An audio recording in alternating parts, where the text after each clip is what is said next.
basically, I just wanted to share with you how I've used SharePoint lists over the years. I found it's a very good way to gather information. I know originally it kind of, when people would send out an Excel spreadsheet that you were supposed to fill back and then send it back to them, that was one way we did it in the past.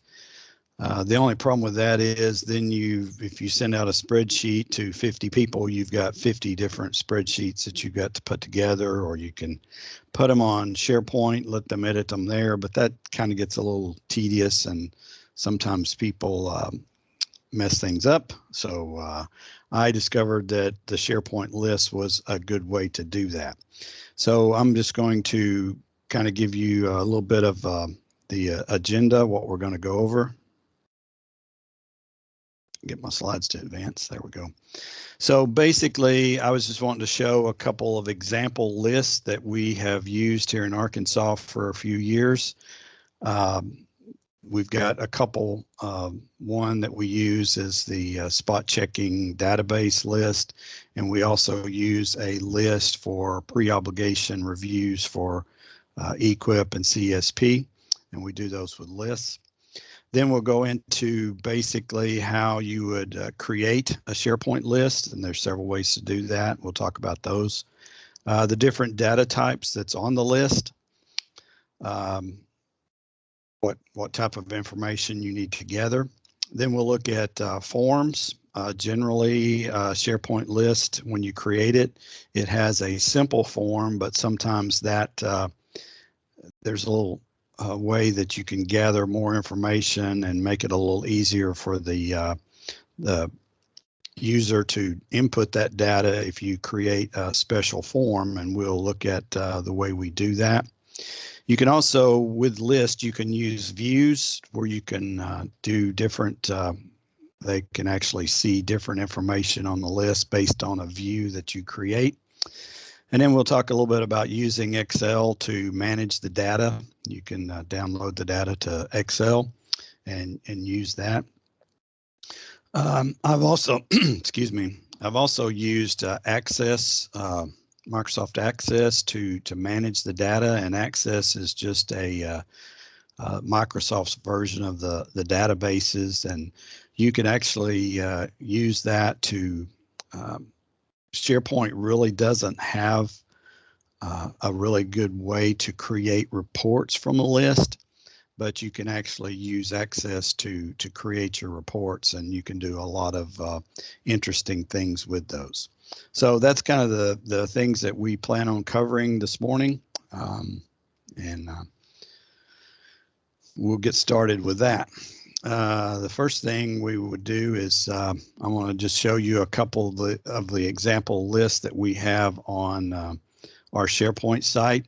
We have a spot check list, which is basically a statewide list where people can enter spot checks for spot checking practices.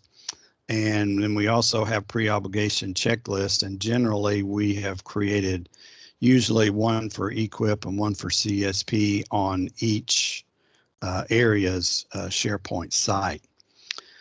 So without going into a whole lot of detail there, we'll just kind of look at the list that we have here. And this is Arkansas's SharePoint site, and I'm actually on, we have it broken down into several subsites. We have one for each area. Here I'm on the Northwest area subsite. The spot checking database is actually on the engineering SharePoint site.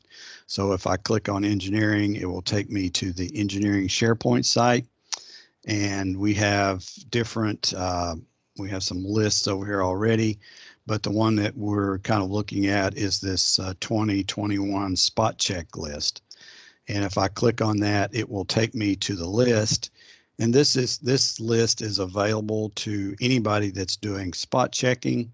If they have a spot check that they've completed for a particular practice, etc., they can just add that to this SharePoint list. Just this one really doesn't have very many views. You can look at This one's basically the all items view, and there are some other views that show like corrective actions needed, etc. So you can look at some of the different way that data is organized by using views. If you create a new, if I had completed a spot check, I can just click on this new button and it brings me up a data entry form. And this is just the default form. It basically has the different columns information, and you would enter things in there for that particular spot check that I've done. You can do things like filter. This one has a lookup for basically the service center you're checking. There's different types of information that you would enter here for that particular spot check. And then once you've done that, you would just save that and it will add to this list. So as far as getting the information back out of the list, it's, you basically got just a list of data here. You can export it directly to Excel if you wanted to manipulate it a little bit. But in this case, I have used a Access database to actually manipulate this data. If you look at the Access database that I have here, it's a spot checking database. It's actually linked to the list on Sharepoint. So there is no table in the Access database for these spot checks. It just gathers that information directly from the list. So if you add a new spot check today, and then I open this Access database, it will show up because it's actually linked to this Sharepoint list.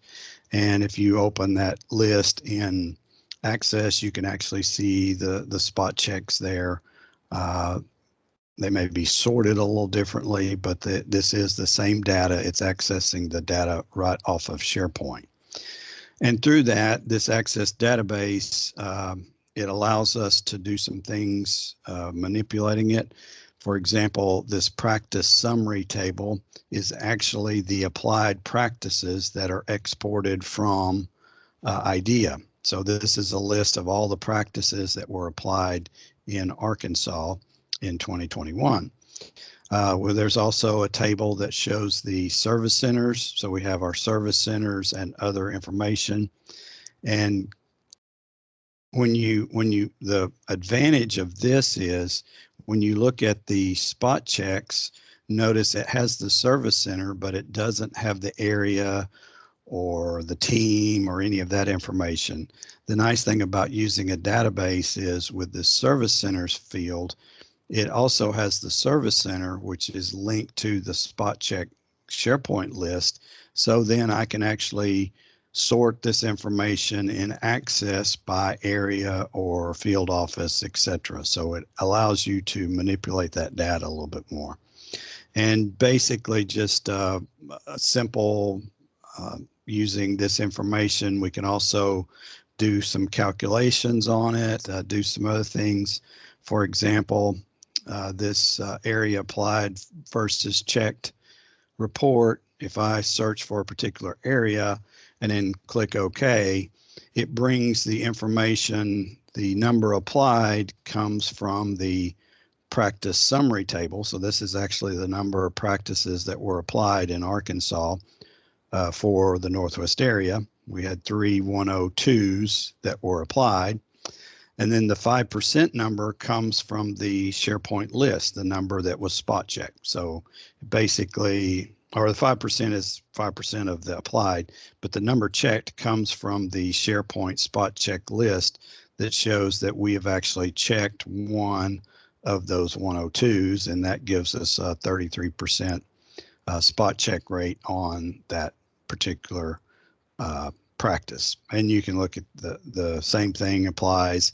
And anytime if somebody come in today and added a new spot check on that list, this report would be updated based on the number of spot checks that were completed. So you can kind of see how using Access allows you to manipulate that data a little bit more.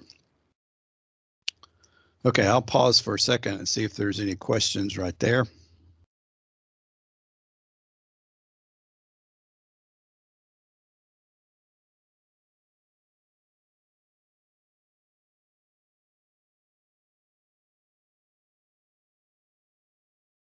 Okay, I don't see any in the chat, so we will proceed on.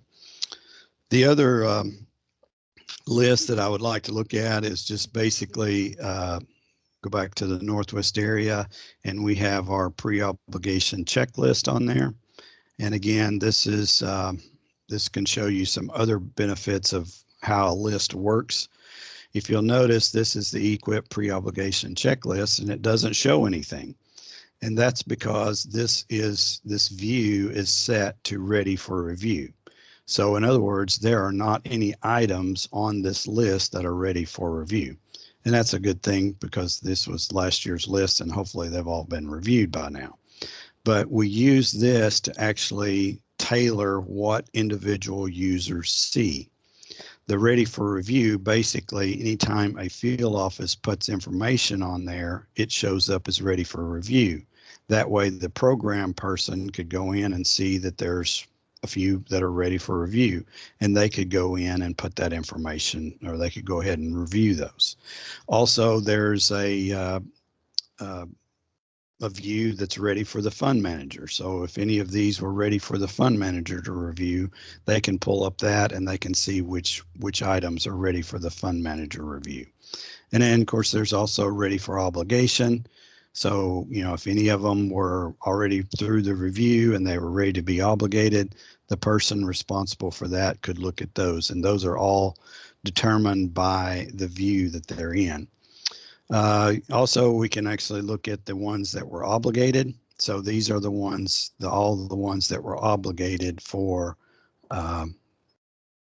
last year. So these are the ones that are obligated, and that's you know, that way any person that needed to see that information could use that strictly with the views that we have created for the list. I'll go back to ready for review. So these are all set up, you know, for the field office to put the information on there, and then the program person would come in and review part of it. Then the person responsible for accepting it, fund manager, would do their part. The person responsible for obligating it would do their part, and they change the status as they go through the system. Now, with the other list, the spot check list, it was a pretty simple form that you filled out. It was basically just the default form. With this one, notice that the columns that you may look at, let me just show all items so you can see all the columns. There are, you know, 1C, 2C, 3C. You know, as people, if we use that regular default list, it wouldn't make a whole lot of sense what they should answer for number one. So the way we have taken care of that is the columns are just simple numbers. 1 for question number 1, 1C for comment for 1C for question 1. And we've actually used a form. So if I click on new, instead of just the plain form that came up over here, the main SharePoint list, we have a form that looks like our EQIP pre-obligation checklist form. So basically this information is not really in SharePoint. The only thing that's in there is, you know, 1 and 1C. So this gives us the information. So a field office, when they get ready for the review, they would come in and choose their service center, and then they would type in the applicant name and the application number, and that's all they would have to fill out. Once they do that, it would show as a submitted status, and it would show on the ready to review view for the program person. Then the program person would go in there, they would fill out this information, and then they would complete that, and they would change the status to the program review is accepted. So once they do that, then it would show up on the view for the fund manager person to actually go in and review it in fund manager. So you can do that with different views. And this form was actually created with a software called InfoPath. And we'll look at a little bit of how you can actually create these more detailed forms to give you information on the SharePoint list so that you can actually tailor these more to your liking instead of just using, the plain form that we could pull up through SharePoint. And we'll talk a little bit about that, how to create those info path forms. It is a little bit tedious going through that, but I mainly wanted to just show you how you can get that process started. This one also has an Access database that we've tied to it. And basically the purpose of this is it is tied to the pre-obligation checklist. So if I pull that up, it's going to show all the pre-obligation checklist here. But mainly what we created this Access database for was to be able to print a form to actually post to DMS of the pre-obligation review. And we've done that with a report. So I can go to pre-obligation review and I can type in a number on that list. See if I can get my number right.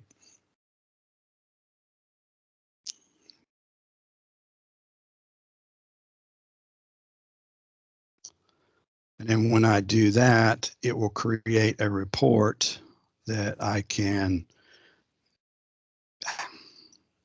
go to page break preview. So this report was created through Access that actually takes the information from the SharePoint list for this contract. And now I can print this out, and this is my pre-obligation checklist that I can upload to DMS.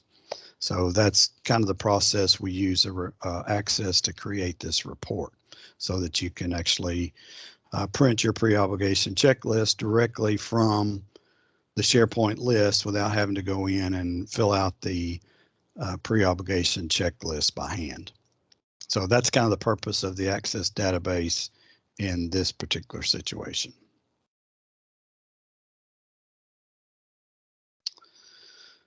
Okay, so that's just a couple of lists that we use. The spot checklist and the pre-obligation checklist, real similar, just some of them use some different functions. The pre-obligation checklist uses the views quite a bit to just show the information that particular people would need to see. The spot checklist is kind of a simple data entry list, but most of the manipulation with the data is in Access later on. I'll pause right there again, see if anybody has any questions.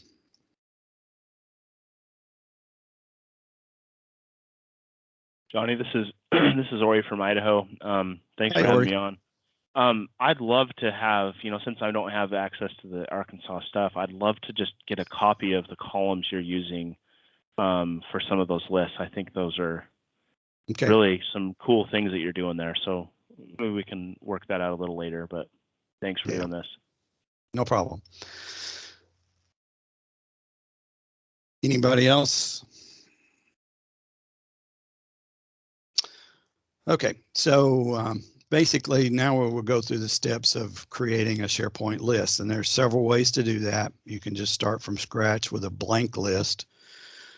Just create it from scratch. You can actually take an Excel spreadsheet that, using columns and import that in as a list.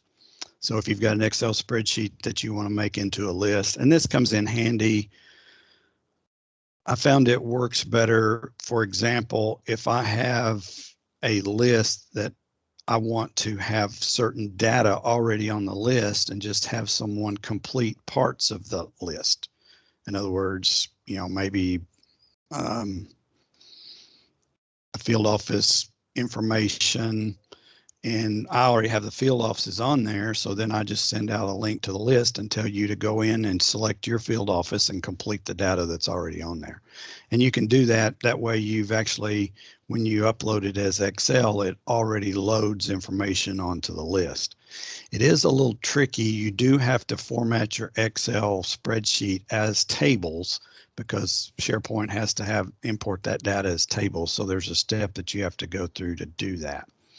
You can also create a SharePoint list from an existing list where you can actually go in and pull up a list that you've, for example, let's say I've got the 2021 spot check list on there, and I don't really need to make any changes to it for 2022. I just need a new list.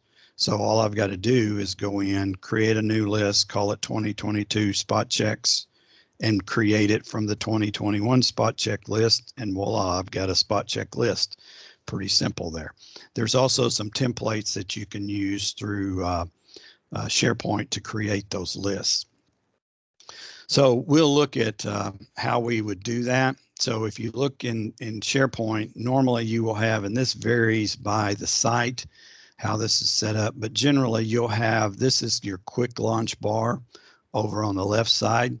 And generally you'll have a place that has lists, and then you'll have some of these things that actually show up on this bar, and you can determine if you want your list to show up on there. So I'm going to go over to, I'm just going to go to list right here, and it pulls up all the lists that I have on the Northwest SharePoint site, which are quite extensive. So I've got a lot of lists here, different things, different information we've gathered over the years. So, and you can see that some of these, I've done there's a 2018 CSP obligations.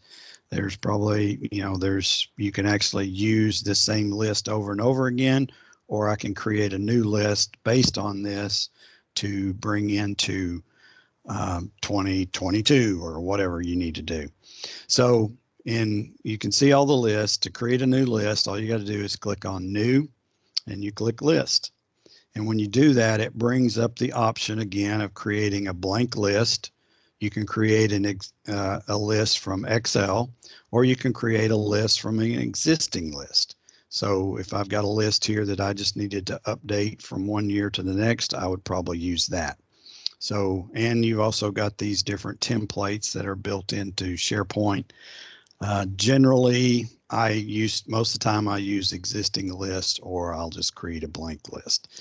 So I'm just going to create a new blank list here. So I click the plus, brings me to, I got to give the list a name, and I'm just going to call it SharePoint List Training. And what's your list about? It's about training. Now I can actually check the box here to show on site navigation, which means it will show up over here, but I'm not going to do that right now. I'll show you how you can do that later. Generally, I go through the process of creating the list before I make it visible to others over here. So then you would just click on create, and it creates a brand new list. You can actually add the columns here, and SharePoint, you always have to have a title there always has to be a title column. It's required. You can't delete it. You can't, but I usually use it, and I usually hide it so people don't really see it, make it auto populate and that sort of thing, but we'll get into that. Generally, if you look at once my list is created, so I've got this blank list that's created here, and then I can go into the list settings. I can change the name, description, and navigation of that. I can set my form settings. I can change the permissions and add columns, set those columns up the way I want to. If you look at the columns, we have a lot of different type of information that you can put into columns, and we'll look at some of those as we go through that. But you can have a single line of text, multiple lines of text, choice, numbers, currencies, dates and times, lookup information, which I use quite often to be able to, if you've already got a list that has all your field offices, you can use that to actually populate your list. So that's kind of how all these different data types work. And you get to the list, the settings of the list, by clicking this gear icon up here. And when you do, it'll show you list settings. So I'm going to click on list settings, and it brings up the different parts of this list. Notice there's only a few columns here. These are automatically added for any list that you create. The title, when it was modified, who created the item, or when it was created, who created it, and if anybody modified it, who modified it. So you can see that's automatically populated in there. If I click on list name and description, list name, description, and navigation, it will bring up, I can change the name of the list, and this is where you can actually set it to display over here on this quick launch bar. So generally, as I'm building the list, I will leave that as no. When I get the list completed, then I will change that to yes, and it'll show up over here on the quick launch bar. So that's where you can change the name, description, and whether or not it shows up there on the quick launch bar. The other things that that I usually do, we'll look at the form settings here in a little bit. We can also set permissions for this list. Generally, when you create a new list, it inherits the permissions from its parent. So the parent of this list is the Northwest area. So any permissions that are set for the Northwest area site are also on this list. If I want to create unique permissions for this list, I would tell it to stop inheriting the permissions from the Northwest area and add people to the list. So you can actually add people that maybe not have permissions or don't, I mean, you can take permissions away, etc. If you look at, I'll go and just look at this the way it's set up.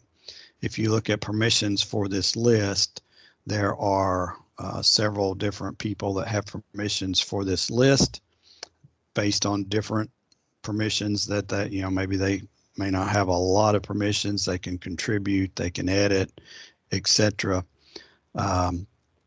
Generally, the users, you know, the main SharePoint editors have full control. So you can see this, and it also tells you that this list inherits permissions from its parent. So this list is actually, once it was created, it's getting permissions from the Northwest area site.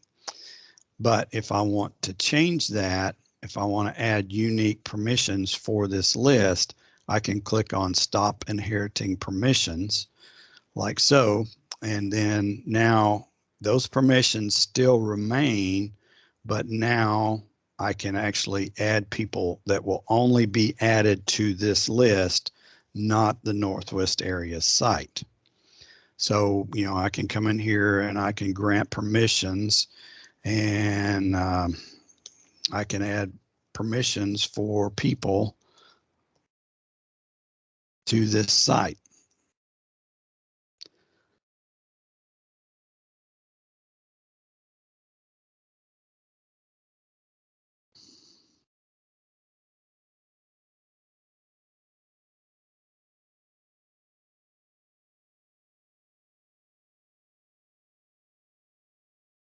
I'll refresh that. So now we see that Ori has permissions to contribute to this list. So that's kind of the permissions part of it. Let me go back.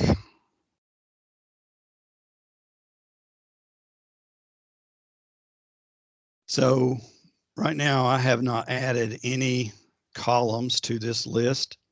So we're going to go in and you can see here's my columns: title, modified, created, created by, modified by. I'm going to create a column. And when I do that, it should bring up a choice that allows me to set what type of column, the column name, what type of information I want in that column. In this case, I'm going to call it last name. And it's going to be just a single line of text. In other words, somebody has to enter that information. You can make it, there's different, we'll look at different types here. You can also require that it contains information. So if a user clicks new and they don't type in their name, they cannot save it. So I'm going to make that a required information. You can set default values. I'm not going to do that. So we basically just created a last name, and then I click OK. So now my list has a last name column, and maybe we want to add another column. This time I'm going to call it first name. Also a single line of text.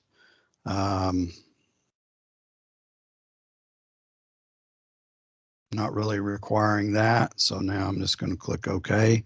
So now my column, my list has a last name and first name.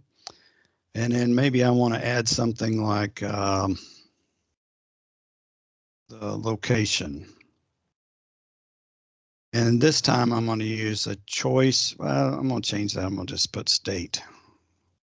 This time I'm going to make a choice list. So I'm going to click choice. And then when I do that, you can see that here are the individual choices that I can do. And I'm going to put Arkansas and Indiana. And then my default value is going to be Arkansas. Looks like it would help if I could spell Indiana.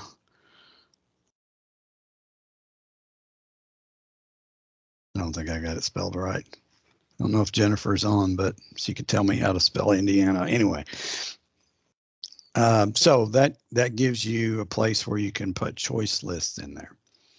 So I'm going to click on OK. And then I might want to even create another column. And in this case, I am going to use lookup information. In this case, I'm going to call it Field Service Center. And I'm going to hit lookup information. And then when I do that, it's going to look up information from my current list on Northwest Area SharePoint site. And I have one in there that's got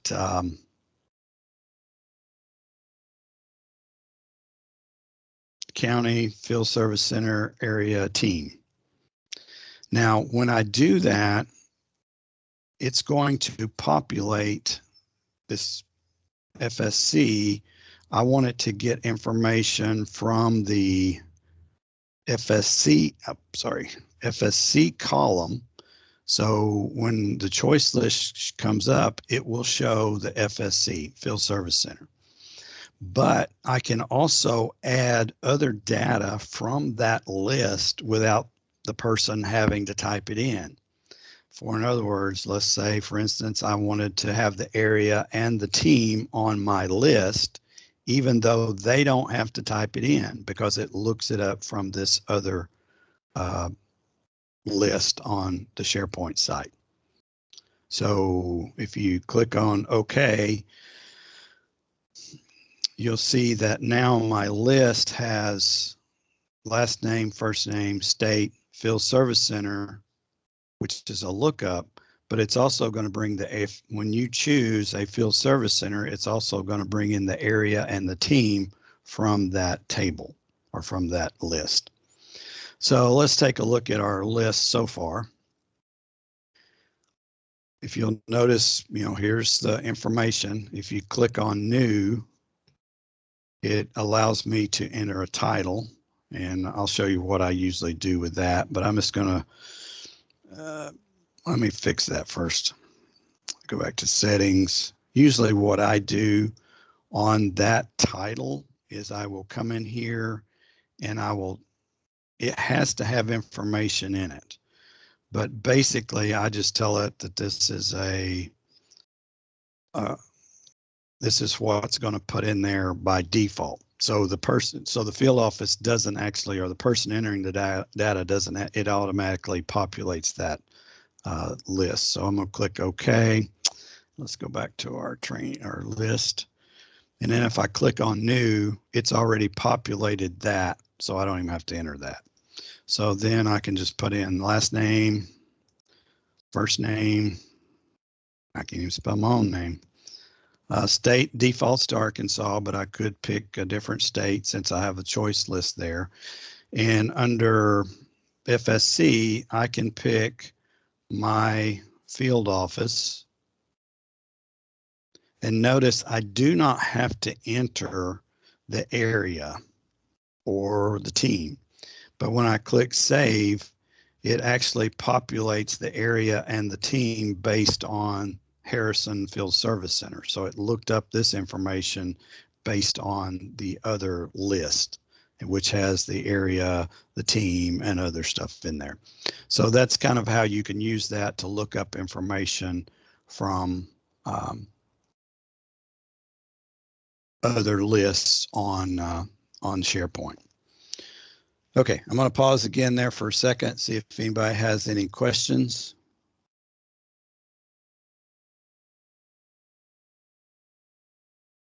Hey, Johnny. Yes. Now, as far as permissions to be able to make these changes, are they already granted, or how would you have permissions, to be able to make the changes, or would it allow any of us as users to do that? As far as just creating the list itself. I I don't know. It kind of depends on the site. For example, if you look at the Northwest area, you can actually look at the permissions for the Northwest area. And I think it would probably be contribute. If you have trouble creating that list, then you should probably check with, I guess, with Creston, who's in charge of assigning permissions for the different sites.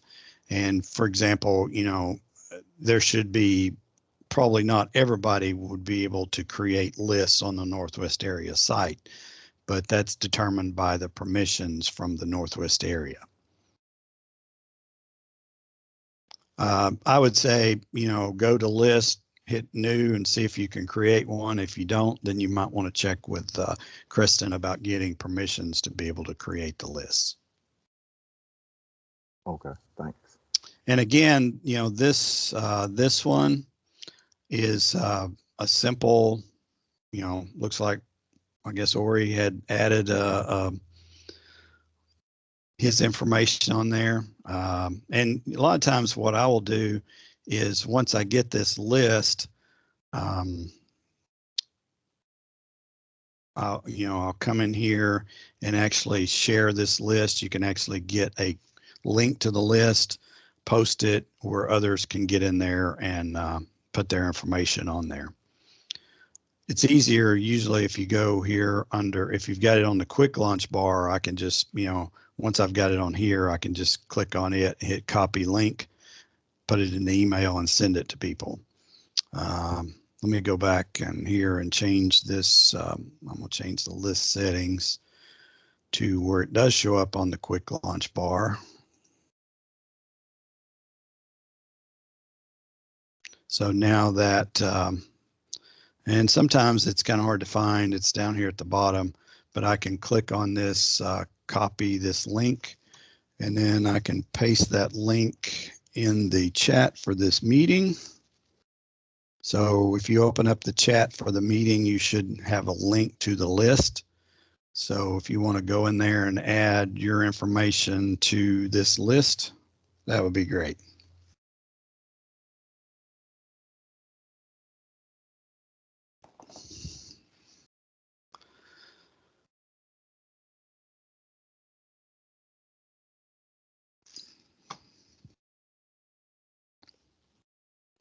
Okay, and again, anytime you create a new item, you'll see this basic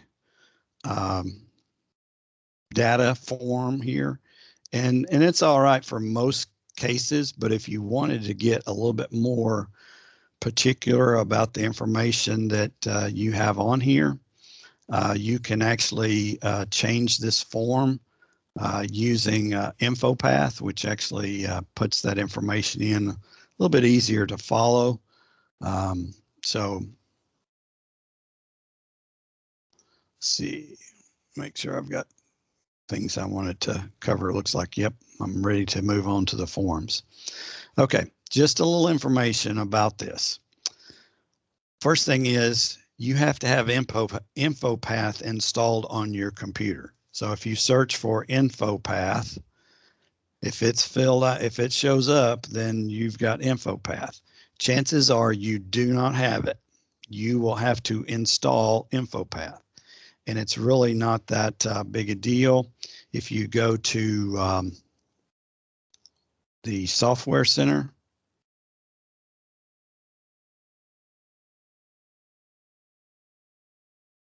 and then you can just search for info path.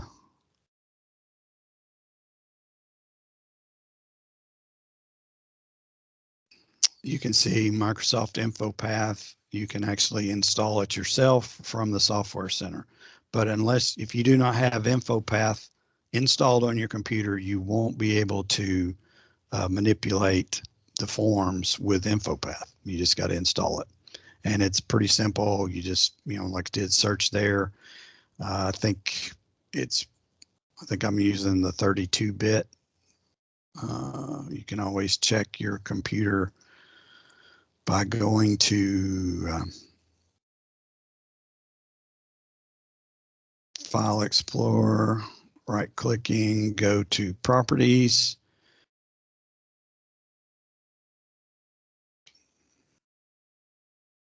And this tells me that this computer is a 64-bit operating system. So I have the 64-bit operating system.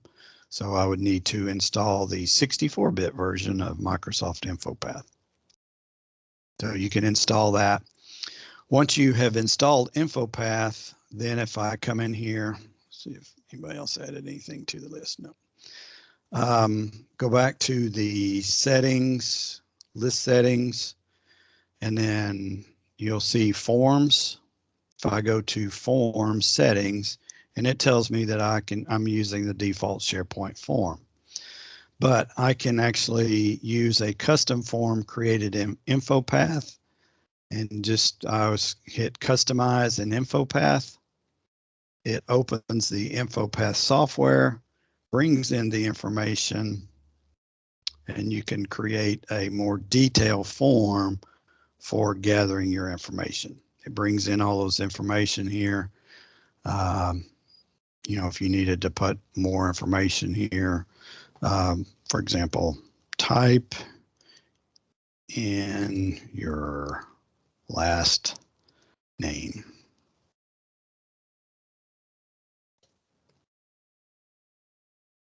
So you can do,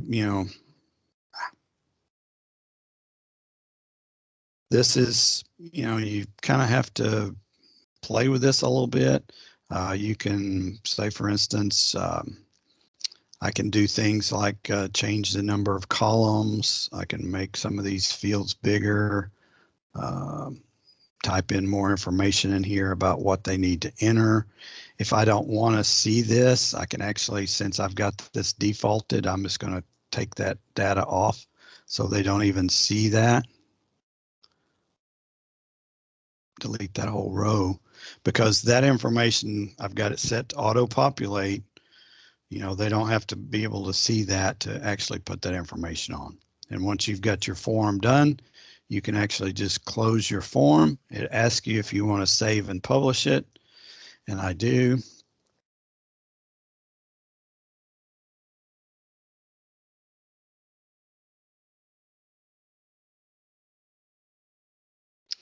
So now if I go to the SharePoint list training and I hit new, instead of seeing the default form that comes with SharePoint, I now have this specialized form.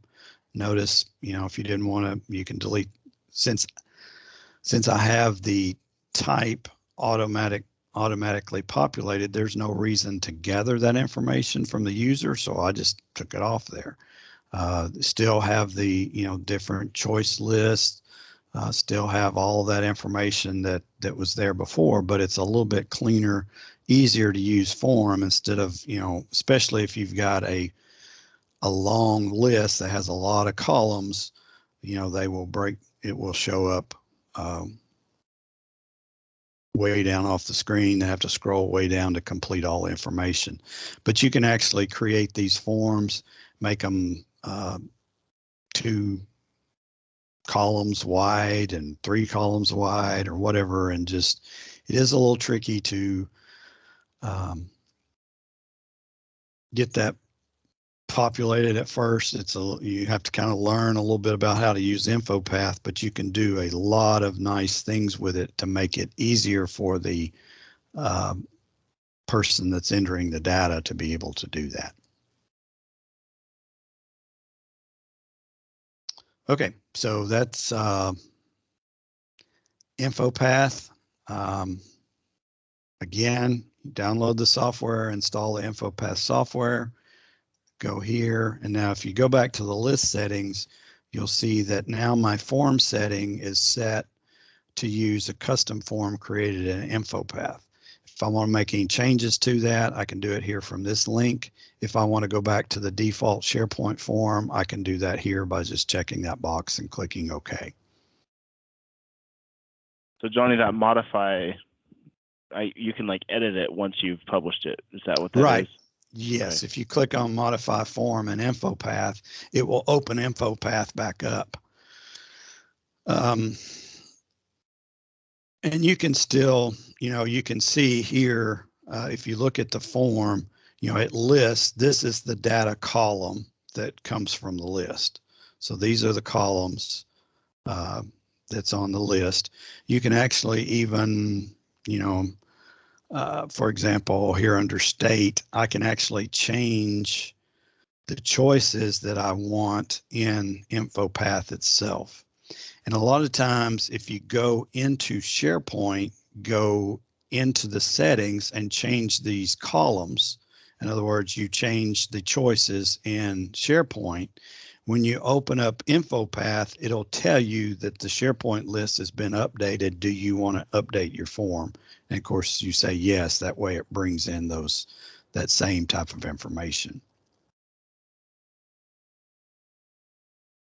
And again, if you wanted to change any of this, and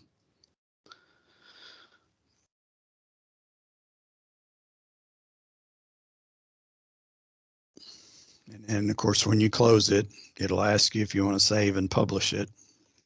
And if you don't, it won't change it on SharePoint. But when you go back into SharePoint, it will change that list. Again, you click on new, and now we're using the InfoPath form, and any changes I've made will be there. And that's where, if you go back, maybe if we go back to this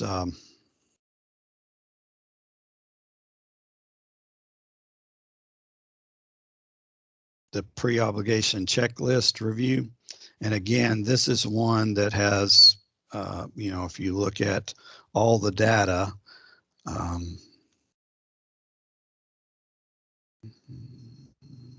yeah, I'm just going to put all. You can see it has these 1, 2, 3, and if you use the standard form for that, it wouldn't really make a whole lot of sense. But since I have created this form in InfoPath, this information, I can format this form to look like anything I want to. Let me just close this. I'll go back and edit that form so you can kind of see how it works. That's exactly what I was going to ask you. Yep. So it's using a custom form. If I hit modify the form in InfoPath, and we set this up several years ago, and of course, the pre-obligation checklist changes. Well, my list just has 1C, 2C, all the way down to like 30 something. Yeah, 31 questions. But the question may change. Number one this year was this question. But if the question changes, my SharePoint list still works as long as I put the question for number one right here. So it allows me to, keep a list that's kind of not really have a whole lot of information in it, but I've used InfoPath to change that. And for example, like this year, there was now a section B that was added with questions 1 through 6, but these actually correspond to question 18, 19, 20. Doesn't really matter as long as I, keep it straight which question goes where. So this is, this is the pre-obligation checklist. These questions may change for 2022. If they do, I just come on here on this list and change that. Now, also in the Access database, these questions are referenced also. So you kind of got to keep that straight. If I change the question here, if I want to print that out from the Access database, I've also got to change the question in the Access database, which is not a big deal. Most of the time those don't change a whole lot, but if they do, you can change those. But this was all done on InfoPath. Basically, the stat or the answer for the question, and then any comments that need to be put in for that question. And like I said, there's like 32 of them, but I'm not sure we use, well, this year we've only used 23 of them.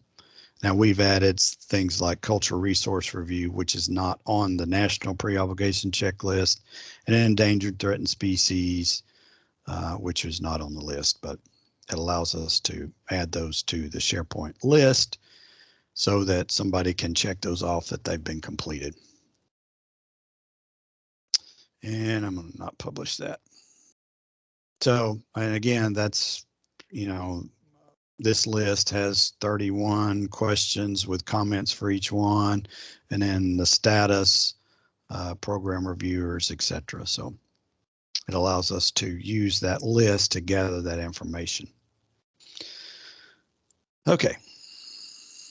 So that gives you some information. Another thing that we can use, you can use a standard form, or you can create forms with InfoPath to make those forms a little bit more user friendly. You can also use these views to display information. I like using those also. You can select the columns you want to display, set the order, use filters, etc. on that. If we look at our list here, notice we only have basically one view. It's the all items view, but I can create a new view here. Let's say, for instance, I want to create a new view, and basically I'm just going to call this state view, and I hit now. Make this a public view means if I create this view, anybody that has access to the list can see the view, but I can not make it public where I'm the only one that can see the view. But in this case, I'm going to make it where everyone can see the view. And that's my state view. It's the same as the other one right now, but I can come in here and hit format the current view. No, that's not what I want to do. Edit current view, sorry. So now here's what shows up on the state view. Well, I don't need to see that title, and maybe I want the first name first. So I'm going to move the first name to 1. And maybe I don't want to see, if you don't want to see some of these things, you can uncheck them. If you want to see other things, for example, I want to see who created that list, or who created that item. Sorry, created by. And then I can sort it different ways. And then I can also change it to where I only see certain things. So for example, I want to change it to where the state is not equal to Arkansas. And hit show, and then just hit OK. Now when I look at that view, if I choose the state view, the only thing that's going to show up is items on the list that are not Arkansas. if I hit all items, of course, it's going to show all the items that have been entered. So you can do a lot of things with this view to be able to manipulate, how things are displayed on the list. So,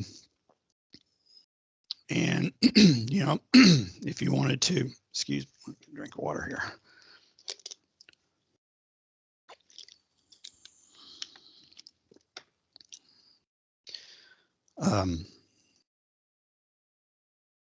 So that's kind of the way, we've created these lists. We can, using that view, we can select the columns to display. We can set the order of the columns. We can use filters to, filter out certain information so that, you only have it showing certain things. Again, if we go back to the pre-obligation checklist list, let me go back.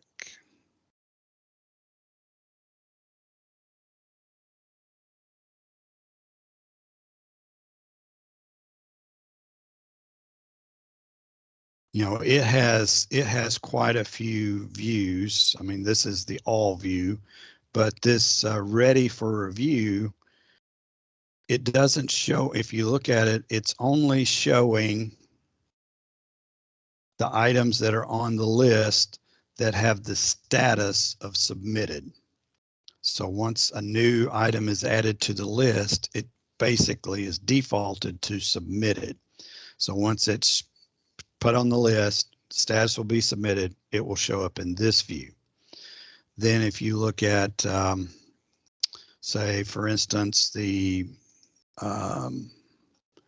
ready for fund manager view, it's set to where it only shows up when the status is set to the program. It's actually program review completed, but I've got it begins with a program. That way, the only ones that show up on this view are the ones whose status is program review accepted. So that kind of allows us to, for example, the person that's going to do fund manager reviews, this is their view. This, they pretty much, that's the only one they have to look at. If they're a program person that is reviewing program information, you would want it set for ready review. This will show you the ones that are ready for you to review. And once you review it, change the status of it, and then, it's ready for fund manager. And then once the fund manager person reviews it, changes the status to ready for obligation, then it will show up on this list. So as it goes through the process, and each particular set of personnel would have their own view to be able to see which ones are applicable to them. So that's the way you can use views to be able to step it through a system based on, okay, program support staff, you always look at the ready for review. The person that's accepting it for fund manager, you always look at the ready for fund manager. The person that's obligating it, they always look at the ready for obligation view, so they see what shows up on there. Anyway, Johnny, do you know if you can set up alerts based off of the view, or do those people just go in weekly and check it? You can set up alerts based on a view. If you click on pre-obligation checklist, you can come down here. Yeah. For example, I will get an alert. I can say someone changes an item that appears in the following view. So for example, ready for review. So if I was a program, or if I was a fund manager person, if someone went in and changed the list or something that showed up on the ready for review but list or view, then I would get an alert. So basically it's probably ready for me to review. So yes, you can send alerts when someone changes something that appears in a certain view. Thanks. So basically, that's the way that we'll step you through that process. This one we used several things to views. We used an info path form to create it. We actually used an Access database to print out the report. We have created this SharePoint list, training list here now. Some of you have added to it.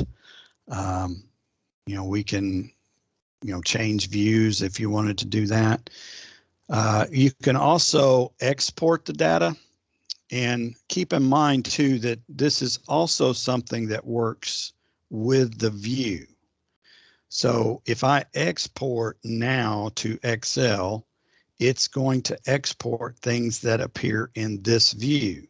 If I change views and export it, it's only going to export things that show in that view. So changing the order, changing which ones show up affects your export. So if I click export here and export it to a Excel spreadsheet, of course, you can use Excel to do things if you just need simple reports that you can do with Excel, you can do that here.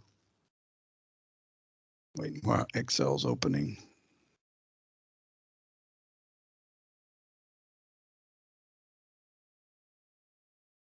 So this is the Excel spreadsheet that was exported from this list. It brings in the data, and of course this is Excel. So if you need to filter it, delete columns, you can do that, etc. But notice that this Excel export matches what the view was. So if I'm going to save that one. If I change my view to the state, the column ordering is a little different and the items that show up are a little different, and I export it.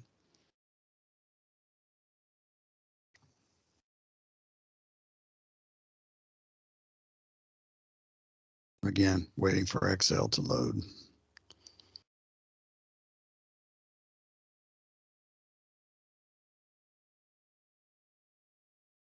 So notice my Excel spreadsheet is the same order and only one of these items, because this export exports only the data that's in the view. So if you need to export all the data, you would have to set that to where you've exported all that data. So the view controls what you're exporting also. So, if you only wanted to export a certain set of the data, you could actually create a view that does that and export it. Of course, you could always export it and then filter it with Excel. So it's kind of a multiple way to do different things. Okay, so that's the views, exporting data.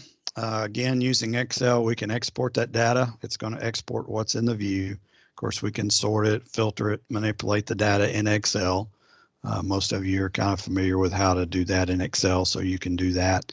And you can create reports. If you basically just want a simple report that's basically a spreadsheet, you can do that. If you want to use a little bit more intensive management of a list, then you can use Access. And I don't know how many of you are very familiar with Microsoft Access, but it's really not real complicated, but it's one of those things that you kind of have to learn.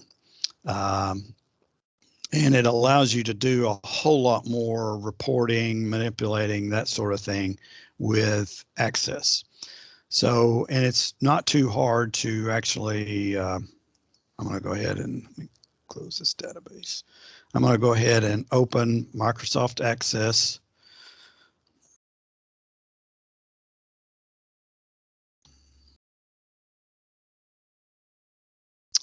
Okay, so I've got Access open. I'm going to create a blank database. This is going to be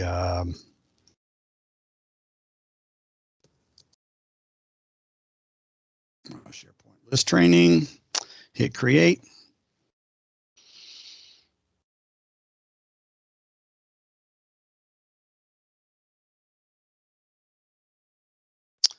Access comes, it opens with basically a blank table. I usually close that, which deletes it. And now I don't have anything in my Access database. But I'm going to use this external data, and I'm going to click New Data Source from Online Services, SharePoint List. And since I've already connected to the Northwest area site, it shows that in there. If it doesn't have a site address, all you need to do is copy the address of your site into this field here so that it will bring those up. You actually have a choice here. When you create the Access database, you can actually import it into a new table. In other words, it just copies the information from SharePoint, puts it in Access as a table. But the problem with that is if the list gets updated, your table does not. So generally, if I'm dealing with data that may be updated frequently, I will link it to create a link to the data source by creating a linked table. And I'm just going to do that one. And then when I pull that up, you'll see all the SharePoint lists on the Northwest area site. And I'm looking for the SharePoint list training. So I'm going to mark that. And now my list shows up there in Access. And notice it also, since this list is linked to another list for the area and team, it also brings that in also. So here's our area and team list. And with this data in here, which is now anytime if I go out of Access, add a new item to the list, it will show up here in Access because it's linked to it. At this point, I can, if you're familiar with Access, you can create queries based on, the information. That's not create. I'm going to use a query wizard, simple query wizard, and I'm going to use the SharePoint list training. And maybe I just want the first name and last name and the state. Click next and finish. So now I have a query that brings that information in. I can actually set some things here where I can go in and design queries where that I want it to be a certain criteria. You can enter that type of information. Maybe I just want last name of Winger and save that. I'm gonna close some of these things. It asks me if I want to save it. I say yes. So now if I run my query again, it should only bring in the one where I specified that. And then of course, from this query, I can also create reports and things like that in Access. I know this is not really an Access training. If you're not really familiar with Access, this is probably maybe something that you may not want to get into, but if you are familiar with Access, it will open up a world of possibilities about the way you can manipulate that data. Okay, so we use Access. We can link to the list, sort, filter, manipulate the data, create reports from that. So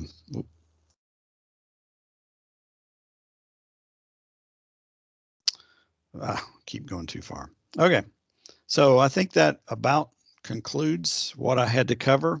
I know I probably went through a whole lot of this pretty quick. Hopefully it'll give you some ideas on things that you can do. Basically, watch the video again if you need to, be able to go in there, create some lists. It makes it a whole lot easier to gather information from multiple sources without, having to send out information to everybody and then returning it to you.